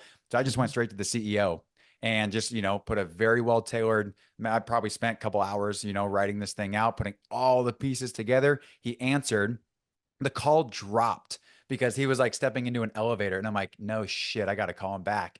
So I called him right back, and I'm like, yo man, and just gave him my spiel. We were closed in 8 hours. for the next morning, and that commission check paid for the course. That's So it was amazing. like, yeah. So it's like, why reinvent the wheel when there's, You did it though. You went in yeah, and you applied it. It's all about yeah, going in, learning, and applying, yeah, right? That's how you get the results. And again, because you applied it, mm, right? He picked up the phone and you were rewarded for hmm, applying it. You saw hmm, the immediate um gratification of yeah, the work, but it's not that call. That call took 30 seconds or a couple hmm, minutes, right? hmm, It was the 2 hours of creating the point of view, and it was all probably the 10 hours, 15 hours of diving into the course material to learn how to create the point of and view. showing up to the Then, Wednesday calls to even yeah, hear that's people right. talk about what is a POV. I didn't even know what that Yeah. was. I'd never heard That the led term. you to be able, that led Right, you to be able to have the confidence to pick up the phone and call a CEO and to right. write out all the stuff. Like that's the power of it. Like don't reinvent the wheel with whatever you're working on. And the person that is committed to growth and takes action is the person that becomes very wealthy and very successful in their career Mhm, and very, committed in their marriage and very healthy with their fitness. So it is about becoming a person who is humble and who's continuously trying to grow. Like there's mhm, three things that make up a happy person. In every study on happiness ever done, it always comes down to three things. The first is relationships. It's the people in our lives, having relationships that matter to us and making time for those relationships and investing in mhm, those relationships. That's mhm. always number one by leaps and bounds, having close relationships. Number I agree. two is growth. It's actually people that feel like they're getting better Mhm, all the time, growing. You're either growing or you're dying. When you're growing mentally, physically, and spiritually, right, getting stronger, getting smarter, and getting closer to God, you feel continuously fulfilled because you're always getting better, and it's super rewarding to grow. And the third is service or contribution, right? Feeling like what mhm, you're doing is making an impact. That's why you have this podcast. That's why I'm doing it now, right? I charge $2,000 an hour, right, for my new pricing model. mhm, We're here. We'll talk for hours. Why? Because this is fills my cup. It fills my cup to be able to serve and help people mhm, that genuinely probably aren't going to coach with me, who aren't ready for that level of transformation, but want to know what to do. Right. mhm, So I go on mhm, podcasts, I post on LinkedIn, I give on YouTube, I give as much as I can because it's very rewarding and fulfilling. I love making videos. I love making content because it helps me help other people. So contribution, service, and connection, those three things, when you can infuse that into your every single day life, you're always growing, you have good relationships that you can lean on, and you're contributing and serving other people, and you feel genuine in how you're doing it from a place of service, not selfishness. You live a very, very fulfilling, happy, rewarding life. mhm. Thank you for coming on also. You're welcome. And everybody listening, and I know genuinely appreciates it. And I haven't gotten paid a dollar from this podcast. I got no ads on it. I got nothing that I'm selling on here to just strictly coming on because, it started out as like a, a passion. It was something that I'd always been curious about, and then it was like, well, it's time to stop thinking about doing this thing and actually pick up the microphone and do it, and I got this Right. little USB mic that sat on the back shelf for, I bought it. That was a monumental moment. Sat on the shelf, collected dust for a couple months. And then one day I had a breakthrough moment where I thought about, maybe I should open up the box and actually plug this microphone in and, you know, turned it on and hit record. And, here we are. But now you have more than a USB mic. Now you got the mic of all mics sticking Yeah. out. What's funny is this is my first mic, and I asked you how it sounded. I don't want to mess up the mic, but it's right here. This is my first USB little mic Yep. right here.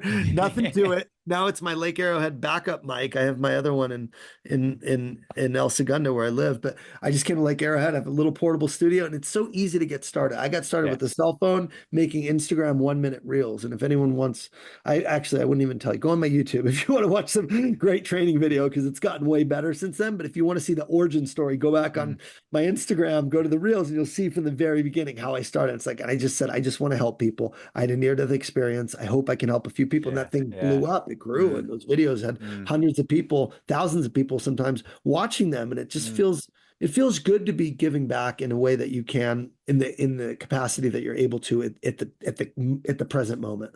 And just to relate to people that are real people in the real world, right? And I think, Totally. just like another aspect to that, like for anybody listening, individuals that you follow, whether it's, influencers or whether it's people you look up to, mentors, coaches, whatever, like go back and look at their oldest videos or their oldest content, right? Everybody started somewhere. That's right. And, I think I go and think back to like those first couple episodes, and they were so bad and it was so good at the same time because it was the process of doing something Yeah. that we enjoyed and loved. And now look at where it leads to. You never Right. know where it's going to, like, you and I are having a conversation right now You because had of, Dan Martell in the contest. yeah, You're on the show, and yeah, you are in my group, and now you're it's really amazing. you're at the next level of your career, and Yeah. have executive coach and a therapist. I mean, Hmm. I was curious to ask you: are there Yeah. commonalities between the therapist and the executive coach? Are any of the themes being touched similar to therapy by the executive coach, or are He's they? the same person. So he does executive coaching and Oh, therapy work. So he's an executive coach for got it. Same. like Okay. high functioning, high achievers, but then he's got quite some life experience behind him to do some Yeah. very therapeutic, deep, soul driven It's work. very, it sounds So very similar to what I do. yeah, It's yeah, very, very very similar, similar. And it's very because he's similar. gone through the shit himself and he's That's risen the from the that's the ashes thing, stronger. Ian. It's That's like the you talking to people that have been through it. Mhm. Like that's the only way to like truly like be able Good to for you, really man. really serve. And that's where the opportunity is for other people too, is to not go through these experiences that are hard and challenging, but grow through them. Because when we decide to not go, but grow through them, that ultimately allows us to do the hard things that we can then inevitably help other people with, because there's always going to be people who are walking in the footsteps that you've walked through. And so it's just as this like cyclical way of giving back and service. Um, so Yeah, yeah, yeah, it's much easier. Again, for me, it's I get to do this every day. It's like yeah. when people tell me where they're at, I'm like, I've been there, whether it's Hmm. that imposter syndrome, whether it's that Hmm. guy who can't work the afternoons because his Hmm. energy is not where it needs to be, or Hmm. whether it's the shame of not feeling worthy. Like I did a keynote called "You Are Not Your Number" a couple years ago for sellers that were, you Hmm. know, felt like their whole self-worth was only based on their performance. And um, I just sent it to him. I said, "Here you go." And it's like Hmm. that's the thing. It's like you have to walk. It's not authentic for anyone who has a business that's coaching or wants to write a book or serve people. Like you have to serve the person you once were.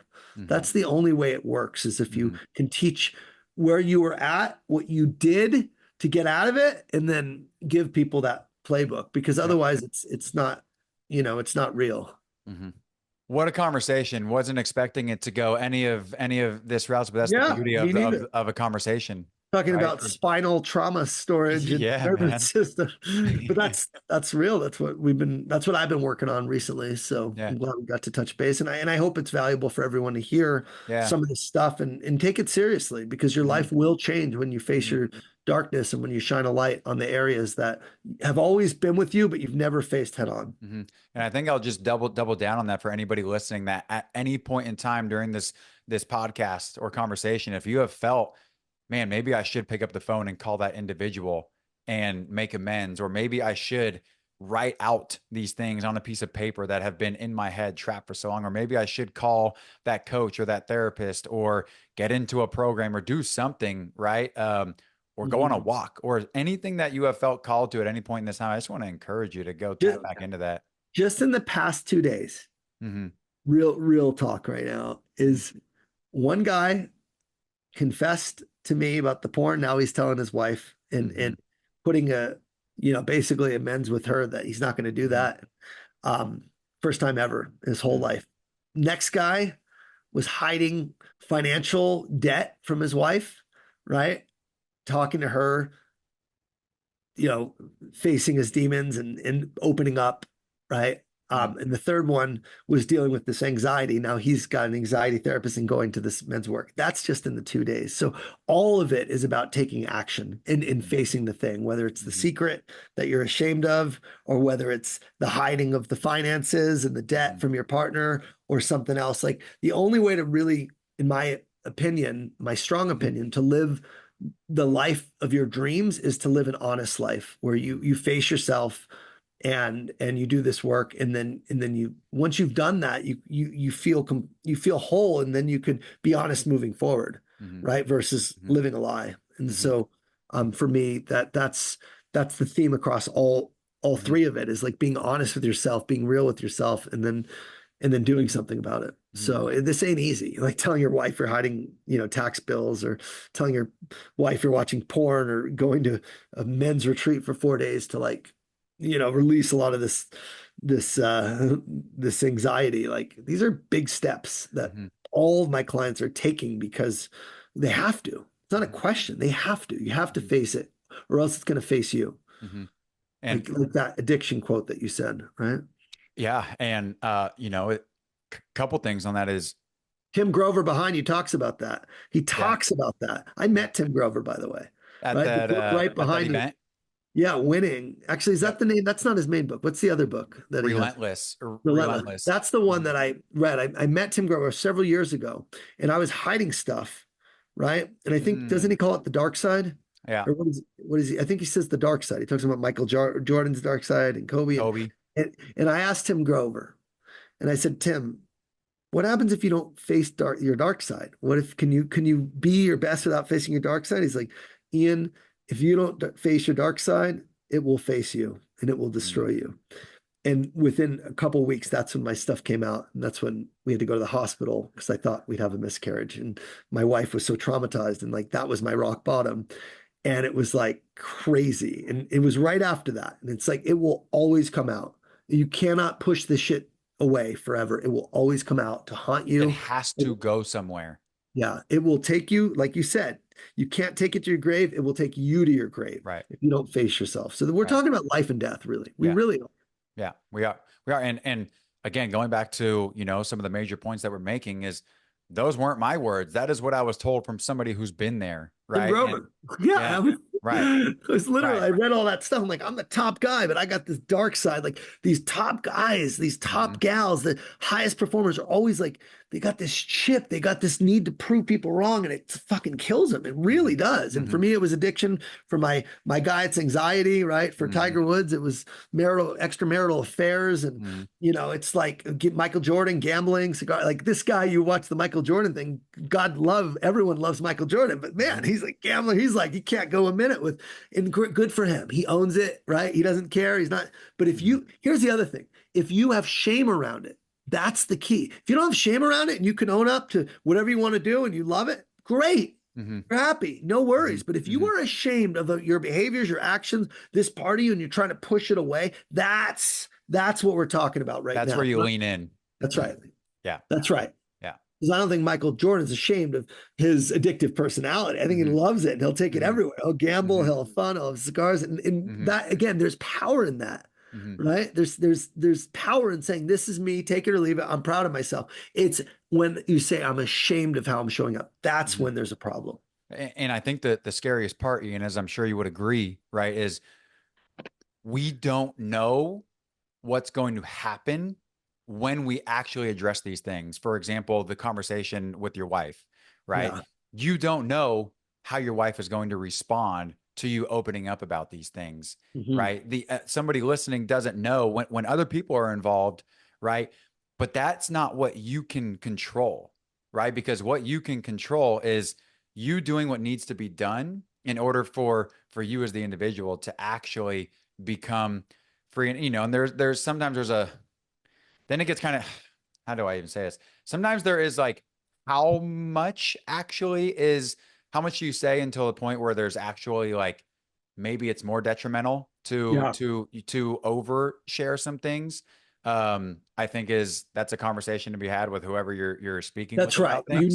That's right. Well, you need to have a professional facility, Correct. right? I had my Correct. thing. Well, what do you want to disclose? We'll disclose everything, but you don't need these little details here or there because Yeah. that actually doesn't do any good. So again, Right. having somebody guide you through whether it's alcohol, whether it's, Hmm. shame, whether it's anxiety, whether it's imposter syndrome, like this is the beauty of coaching is Yeah. like they know how to take you through Hmm. what you need to do and what you don't need to do, and the path will work if you're Hmm. committed to taking Hmm. action. That's the big Hmm. if, and most Hmm. people aren't. But then doing that action that you're committed to doing, as scary as it will be, right? And then just letting go of what the potential consequences might be or maybe won't be, right? Mm. You just don't know, which is scary because it's not within our control, but that's not what you can control, right? On Um, the other side of yeah, fear is freedom. yeah, 100%. 100%. Everything you want in life is on the other side of it. That's It's right. just, you didn't even know that you did until you go and experience the fear and you're like, holy shit, this side is so much better and there's so much more freedom and lightness. And Yes. like it's just quite simply a feeling that's hard to describe unless you just like truly go through it. And it's like I just have this experience with the more like the harder and more fearful and frightening that conversation, the more like it is directly proportional to the amount of I've freedom and I've liberation. literally gotten to the point now where if I feel angst or fear or like a little bit of holding back on something, Hmm. I Hmm. lean in. Yeah. And Yeah. and it's like you got to do it. It's like Hmm. a trigger to do it versus not to do it. It's the Hmm. opposite. Yesterday, this is the weirdest thing happened. Last thing, and then we can wrap with. I know you have a Yeah. couple questions, but yesterday, there was a guy and he wanted coaching, and I couldn't quite figure out what he wanted or why he Mm, wanted it. He just seemed lost. He just mm, seemed lost. mm.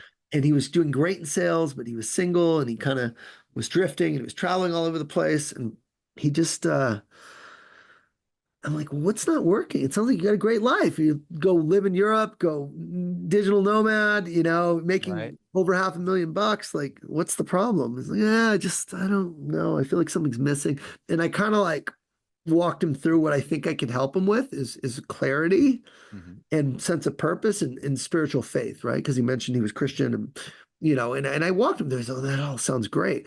And the next day, we had a call scheduled, and he in the morning he basically I read scripture every morning. In the morning, it was the parable of the prodigal son Yep. in the Bible, and that's a lost son Hmm. who comes back to his father, and it's symbolic of the father being God. Like we're lost until we come back to God. God's been waiting for us the whole time. This is a very spiritual journey, and Hmm. when you get lost and you drift and then you come back to God, God has open arms. And that's what the parable of the prodigal son is. And I wanted to send it to him. I wanted to send it to him, but I hesitated because he hadn't Yeah. signed up yet for the Yeah. course. I'm like, I don't want to be too much. I don't want to tell him he's lost. Like Hmm. I felt really weird, but I just had this deep, deep feeling of like, I'm going to help him guide to like coming back home to Hmm. his spirit. And I'll read you the text from him before I said anything, before anything happened. He sends me um, a a track, right? And it's called Run to the Father. And he said, did this track ever hit your playlist? And it was a Christian music about coming back to God. And that Wow. morning, I had read about the prodigal son. I said, never heard it before, but it's beautiful. And I left him a long voice note. I'm like, I cannot believe you said this. I was just going to That's send you this crazy. prodigal son, but I held back. Hmm. This is what we're on the same wavelength. And then he literally leaves me a voice note that said, as my voice note was coming in, he was listening to this song that I was there when my voice note came in to hear it again. And my voice came over it, over the song on Spotify, playing over like a dub over the main song he was listening to. And he started bawling and tearing. He's like, that's when I knew you were the right Wow. coach for me. And we Wow. were like on the same energetic wavelength. And Hmm. so Hmm. again, the thing you're thinking or your instinct of like what you need to do is like always spot on. So even though I was like a little nervous about sending, I didn't want to skip. That was spot on. And he Hmm. actually beat me to it Hmm. energetically. And he's, Hmm. in another state. So it's like the stuff is your gut and what you need to Hmm. do is always spot on. And that's God and your moral compass guiding you to be the person you're meant to be. And again, this is a powerful conversation. I hope I'll Hmm. share it out with my group. I hope a lot of Hmm. people listen to it. But there is a life for you that you can only dream of, Hmm. waiting on the other side of your Hmm. fear, waiting on the other side of you facing the thing that you've been running from your whole life. That gut instinct is so like the moral compass of what that is a very real thing, Ian. That gut instinct, lean into that and Thank you for sharing that. You were tapped is what it sounds like. You were tapped. Um, I feel tapped every day, and yeah, that's my prayer is God yeah. use me in the way because I didn't go through all Hmm. of this just to Hmm. keep it to myself. I went through this for a reason, and that Hmm. reason is unfolding Hmm. every day, and Hmm. it's getting more and more clear to me. And it's to save is such a strong word, but to give hope and to inspire people to live in a way that truly is joyful and fulfilling Hmm. versus going through the motions and Hmm. asking, is this all? Is this all for life? So Hmm. um, I that's think that's my mission. the joyful and fulfilling and rewarding. And the other word that comes to my mind that we talk about often with my executive coach therapist is aligned, right? Yes, Because yes. aligned, it's such a powerful word because it's Mhm. true to you and your Yeah, true north. I use integrity. Within Okay. integrity of your Yeah. values. So integrity is I have a copyright on this. It's called the integrity gap. And the Hmm. integrity gap is the difference. I say copyright because you won't if you Google Ian Koniak integrity gap, there's videos on it and there's Hmm. US copyright because it was so powerful. I'm like, this is the one thing I actually want to protect because it's such a powerful concept. And I'm proud of that, right? That it's Hmm. like it's mine. But the integrity gap is the distance between you on one line. If people are seeing this on YouTube or whatever, it's the actual your values and how you live your values. And the other line right here is your reality. It's your actions and behaviors. So if your values are I'm hardworking, but your actions and behaviors are I'm procrastinating, I'm lazy, I'm not doing the thing I need to do, you will feel a guilt and shame, right? You can call it the Hmm. shame gap if you want. But if your values are hardworking and you're not working hard, you will feel out of alignment. The alignment is the literally the two lines are the same. You're living your values. If your values are healthy and you're not going to the gym and you're eating poorly, you will feel again out of alignment. You will feel Hmm. unfulfilled. You will feel shame. If your values are, I'm honest and you're hiding things from, you're living a lie, you're not being honest with yourself, your boss, your partner on anything, you will feel like we have these values, which are God instilled, the way we're born with, which is honesty, integrity, hard work, authenticity, uh, right? Service. And if we're not living that way, it's a we'll feel it. And we're like, well, what is it? I don't know what it is. Well, write down your values and then look at your actions and behaviors in each of those areas, right? If you're spiritual, but you say you're value spirit, but you feel disconnected from God, that's where, in all you need to do is bridge the integrity gap. Say, where am I out of alignment with my values in my day to day life? And when your values match your actions and behaviors, you feel a sense of peace Hmm. that Eats. truly is a level of success that is greater than any sales deal size or a W Hmm. 2 or income can Hmm. ever deliver. Hmm. And that's the truth. And again, I'm supposed to be doing a bunch of work now. We're going over, but I don't care because this is aligned with my value of service. So my other stuff's like admin work. It's like if I Hmm. don't do it, it is what it is, right? Hmm. But you need to know your values and Hmm. live your values. And if you do that, you will feel a true sense of peace and fulfillment. Hmm. It's almost like, going back to your moral compass. Like you know when you are when that gap is wide, you know when that gap is closed, right? And it's, that is living in alignment with your true authentic self, kind of going back Right. to kind of this whole theme. So You got it. Ian, we can quite the conversation, man. We can roll into the final questions here, and it's funny because in our brief outline we had the integrity gap in there, and we Yeah. came full circle and we Well, you knocked said it. alignment, so I had to throw it in. Yeah. Oh, I mean, it's Because just it's that it's just such a word that is, what is.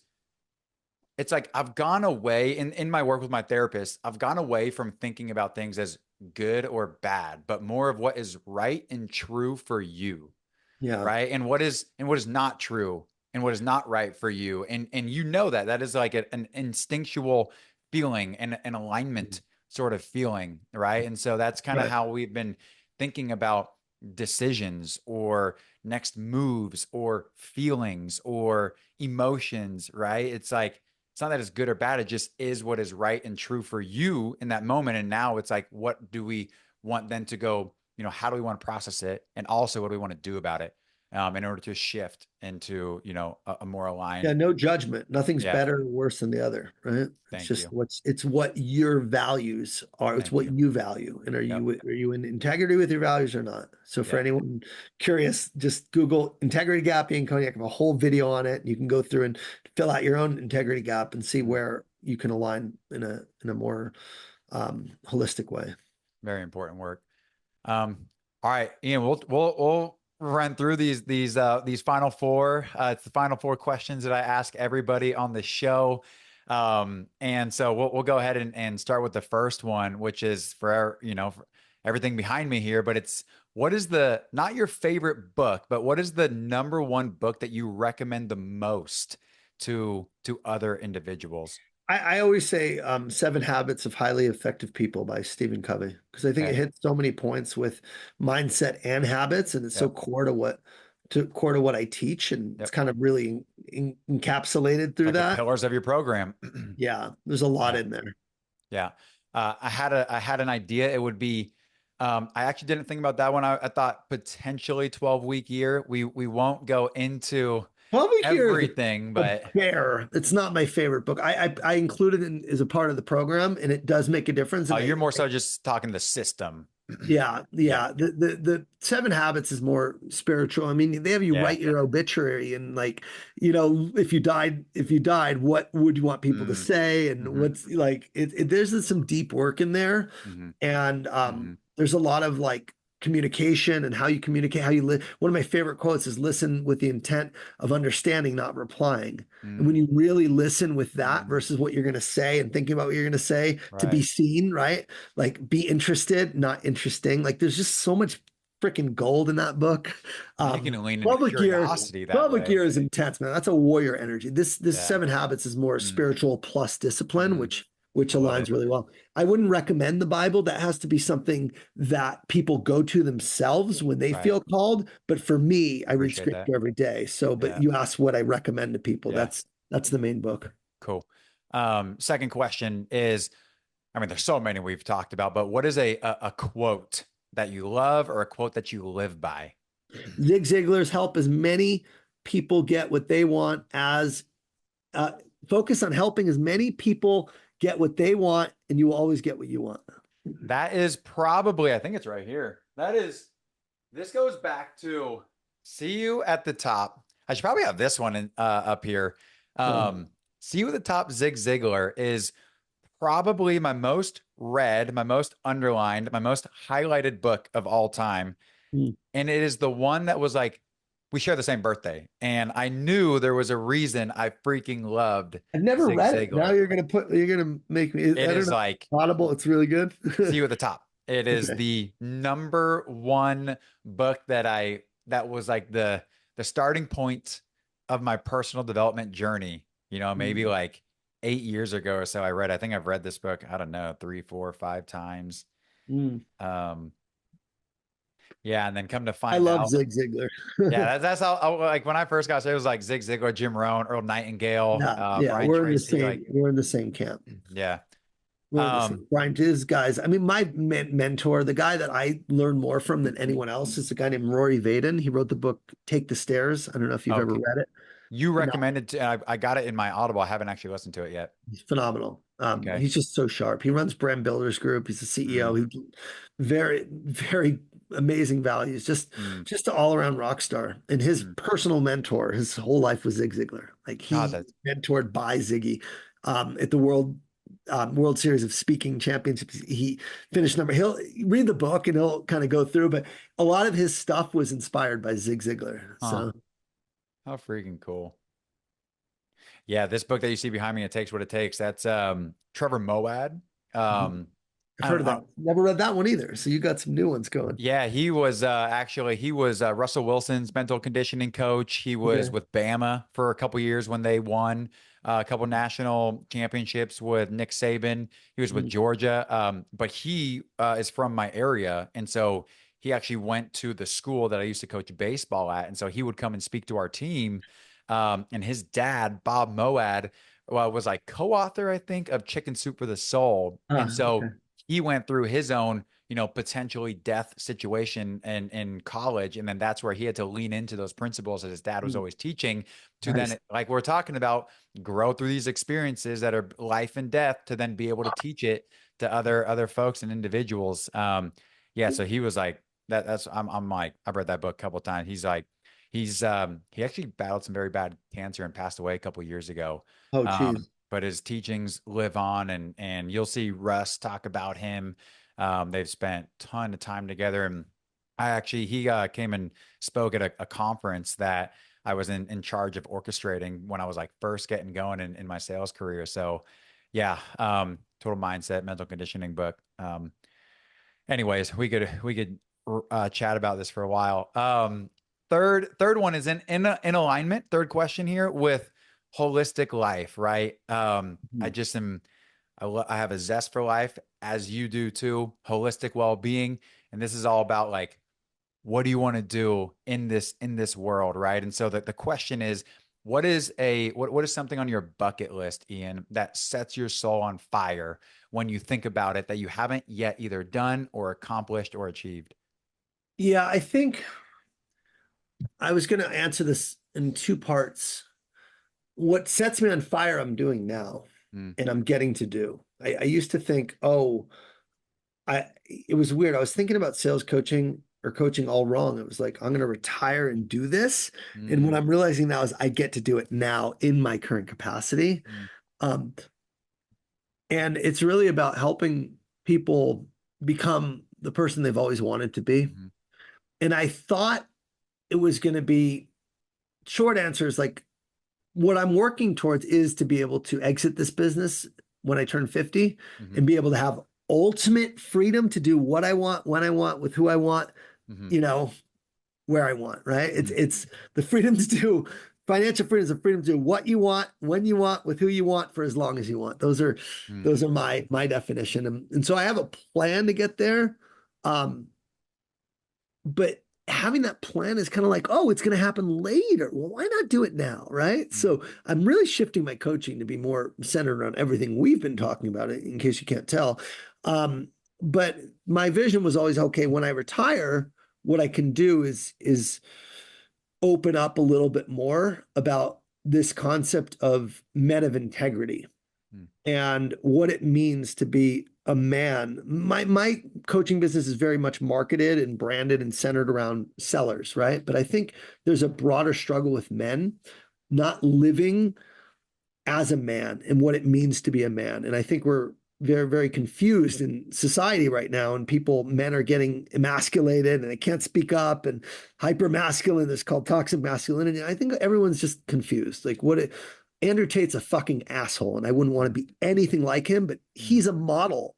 A guy who's convicted of sex mm, trafficking on the run of what masculinity looks like for so many men, right? And then there's other models of masculinity of Jordan Peterson. What I want to do is say, this is what it means to be a man. It means to be a devout husband and father.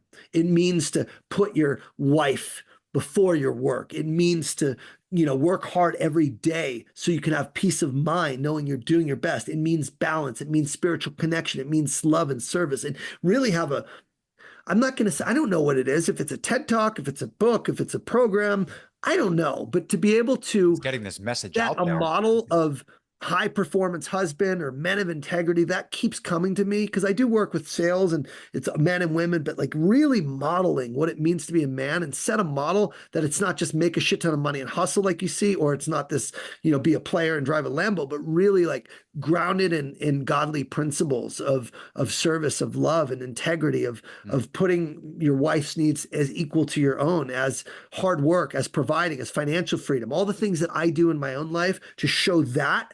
And really, again, there's might be a little fear of, oh, that's sexist or whatever to say this is a man because everyone gets offended so easily. But I do believe men are wired to provide in a big way. And in providing right now, it seems, is just on that financial spectrum. And so many men, you look at the top billionaires, right?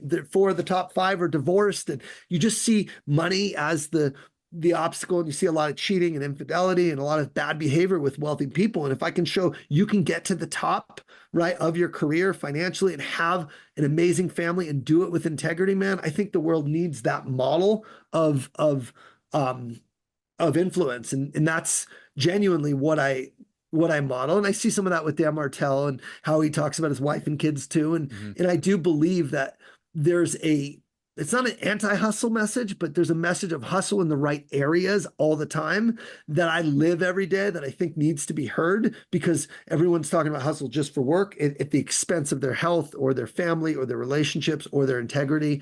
And I do see myself as that liaison for that, outside of just the sales coaching core business that I have at some point. And right now I'm trying to infuse as much as that into my business with the men I coach, at least one-on-one, as possible. So I'm doing it, but I'm not doing it in the way that I envision could be, in the future, where it's purely of service and, not trying to monetize anything with it. Mhm. Well, I would imagine it continues to just transition, right? As it already has done. And as you continue to grow and transition, I it think so. sounds like I a just don't want to. natural phasing. Yeah, but it's very specific to men. I don't want to Yeah. isolate. I've had some of the biggest transformations that I've seen with my female coaches, and I Hmm. love it. And I have female speakers and I have female clients, and I love women, and I want to bring women in this program. But I want to set a model of what Hmm. a man should be and how they respect and honor and uplift women. And it's for me everything. It's Hmm. you need to treat women in a certain way. And it's like, this is what it means to be a man, not to sleep with as many people as you can and flaunt your shit. And like, there's just people got it all wrong, and the modeling's wrong, and the way I live my life, and the fact how I treat my wife and how I treat my female clients and how I glorify women as a result of doing it wrong for so many years and objectifying women. For me, that there's such a call to that. That it's my soul statement. It is literally the soul statement that I say every morning. I say, I am a warrior of the heart, serving my kingdom with strength, love, and integrity, protecting my family from all harm, setting a higher standard for men everywhere by honoring, uplifting, and respecting all women, leading by example, lighting the way, led by God. So that's what I say every day as my affirmation, because it's so important to show, because men are the cause of so much pain for so many women and in so many different arenas of life. And my wife was telling me yesterday she can't even go out in the morning on a walk because she feels objectified and men are looking, and it's so uncomfortable. She doesn't even feel safe to go on a walk because she has to like bundle up or whatever because she's very beautiful. And it's like, it shouldn't be the case, but that's the world we live in. So I just think there's a much bigger mission for me around this, that I'm just starting to tap into now very recently, as I had that experience where I felt that shame and saw the images of the Hmm. women. Like that's going to stay with me forever. And Hmm. right now I'm modeling it with my wife and the women in my life, but I do believe there's much more of a standard to set for a public platform that I think, I don't know what it looks like, but I see it.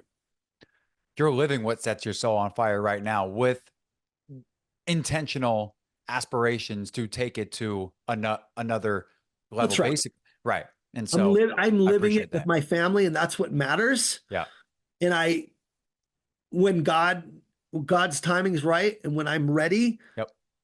and I feel You'll know. called, because I'm doing it with the people I coach. It's not like I'm not doing it, but to Yeah. make that the main Yeah. message and to be Yeah. that model of what it means to be a man in terms of how they see, respect, and view women is missing right now from the Hmm. world. I don't see anyone doing that. Hmm. And I just think there's a massive need there, but I'm being trained for that. That's what I believe. I believe everything I'm doing with my business now is training for me, because once I go there, there's going to be a lot of haters. There's going to be a lot of naysayers, including women, like even though it's to glorify them, like Hmm. there's a powerful message there that I think there's a lot of controversy right now on what it means to be a man or Hmm. woman. And that's going right at it head on, because I'm Hmm. sharing what I believe it means to be a man.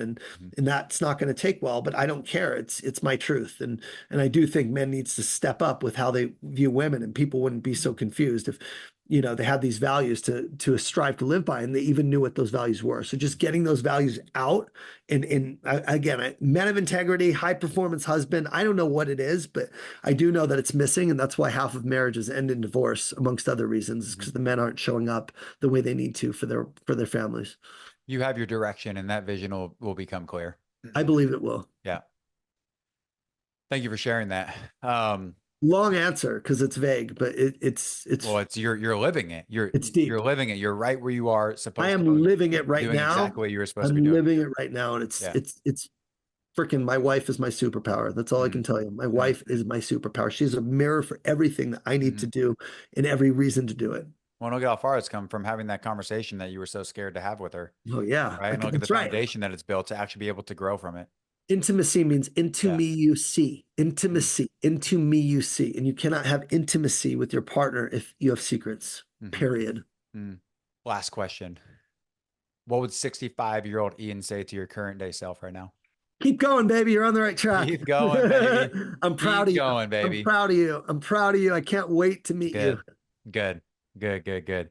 Um, I think, three and four, questions three and four were very tied together right there, right?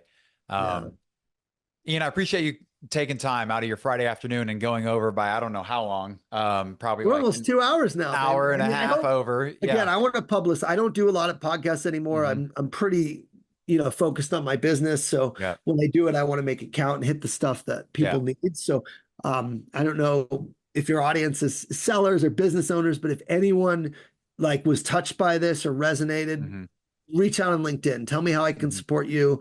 I'm here to help. Like, do something about it, right? Colin knows me well. Like, I don't want this to be it. This Hmm. cannot be it. This has to Hmm. be the beginning of the beginning for you to Hmm. face some of the stuff that came up for you today. Hmm. So you mentioned LinkedIn. Where else what's the best place to find you if they are Um, called? if they want to work with me, it's untapyoursalespotential.com, Okay. to book a call with me or my team. If you want to talk to me directly, just tell me, Ian, I want to talk to you directly, or else you'll get my sales team. If you want to just watch my content, my videos, we have mindset habits and selling skills, go to my YouTube channel, right? It's called Ian Koniak Sales Coaching. And if you just want to DM and chat with me and get a response, then go to my LinkedIn and send me a DM or email me at ian@iankoniak.com. Beautiful. Ian Koniak, thank you very much for your time today, sir. Thank you, I Colin appreciate you Walters. coming on and the vulnerability. Um, I appreciate your vulnerability and sharing. Um, because I think that's where true transformation happens on a personal level that then bleeds into every area of our life. Just bringing it back full circle, right? The I'm just holistic sharing my individual. truth, brother. And, Yep. and I hope by me sharing and going first, other people know that they're Do not the alone same. and feel empowered to go share and to open Hmm. up because shame is the darkest and the most Mm, destructive of emotions. So mm, you got nothing to be ashamed of. You're not alone. mm. That you are not alone, even though it can very well feel like it. You are Yeah, not alone. that's right. And you're one conversation, one phone call away from changing everything. Absolutely. Ian, we'll go ahead and wrap there. I appreciate you coming on and hope that you enjoy Lake Arrowhead this weekend. I will, man. We're off to Santa's Village to go see a concert with the family and getting Let's dressed go, up for a man. little Halloween. This is the norm for us, man. It's Yeah. it's a beautiful thing. It's a beautiful thing that you've created through a lot of hard work. Absolutely. I've Yeah. grinded for a long time and now I'm Yeah. starting to really enjoy myself Enjoy. and integrate it. So Mm, anyway, great catching up with you, brother. absolutely, Ian.